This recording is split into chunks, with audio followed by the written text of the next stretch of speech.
അതിന് പ്രത്യേകിച്ച് മറുപടിയൊന്നുമില്ല. ഏതായാലും ഉമേഷിൻ്റെ സത്യപ്രതിജ്ഞയിൽ തെറ്റൊന്നും കണ്ടുപിടിക്കാനായിട്ട് വക്കം പുരുഷോത്തമന് സാധിച്ചില്ല. പക്ഷേ ഇതങ്ങനെ വിട്ടുകൊടുക്കാൻ പറ്റുകയില്ല എന്ന് കരുതി കോഴിക്കോട്ടിലൊരു പത്രപ്രവർത്തകൻ, അദ്ദേഹത്തിൻ്റെ പേര് ഹരിദാസൻ പാലായിൽ എന്നാണ്. ഈ ഹരിദാസൻ കേരള ഹൈക്കോടതിയിൽ റിട്ട് കൊടുത്തു.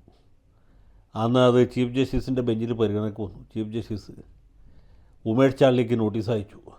രണ്ട് ഭാഗക്കാരുടെ വാദം കേട്ടു. ഏതാണ്ട് 1.5 കൊല്ലം കഴിഞ്ഞിട്ടാണ് വിധി വന്നത്. അപ്പോൾ ചീഫ് ജസ്റ്റിസിൻ്റെ വിധി പ്രകാരം ഈ ഉമേഷ് ചാണ്ടിയുടെ സത്യപ്രതിജ്ഞ നിയമവിരുദ്ധമാണ്, ക്രമവിരുദ്ധമാണ്. അതൊരു സത്യപ്രതിജ്ഞയേ അല്ല. അതുകൊണ്ട് അദ്ദേഹത്തിന് നിയമസഭയിൽ അംഗമായി തുടരാൻ കഴിയുകയില്ല. ഇനി അംഗമായി തുടരണമെങ്കിൽ എന്ത് ചെയ്യണം? രണ്ടാമത് സ്പീക്കറുടെ മുമ്പിൽ സത്യപ്രതിജ്ഞയാണ്.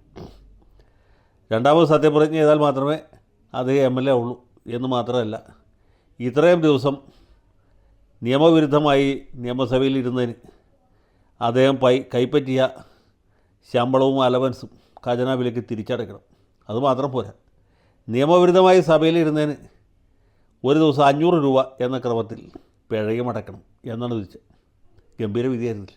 ചാണ്ടിയിൽ ഞെട്ടിപ്പോയി. അദ്ദേഹം പിന്നെ സുപ്രീം കോടതിയിൽ കേസ് കൊടുത്തു. പക്ഷേ ഫലമൊന്നും ഉണ്ടായില്ല. അദ്ദേഹം ഈ നിയമവിരുദ്ധമായിരുന്നതിൻ്റെ പിഴയും അടച്ചു, കിട്ടിയ ശമ്പളവും അലവൻസുകളും എല്ലാം തിരിച്ചടച്ചു. രണ്ടാമത് സ്പീക്കറുടെ അടുത്ത് പോയിട്ട് സത്യപ്രതിജ്ഞ ചെയ്തു. അതിനാണ് നമ്മൾ ഈ ഗ്രാമ്യ ഭാഷയിൽ അടിയും കൊണ്ടു പുളിയും കുടിച്ചു പിന്നെ പിഴയും മുടുക്കി എന്ന് പറയുന്നത്. അപ്പോൾ അങ്ങനെയാണ് ചള്ളിയുടെ അനുഭവം ഉണ്ടായത്. 2006-ലും പിന്നീട് 2011-ലും അദ്ദേഹം കൊടുങ്ങല്ലൂർ മണ്ഡലത്തിൽ മത്സരിച്ചെങ്കിലും തോറ്റുപോയി.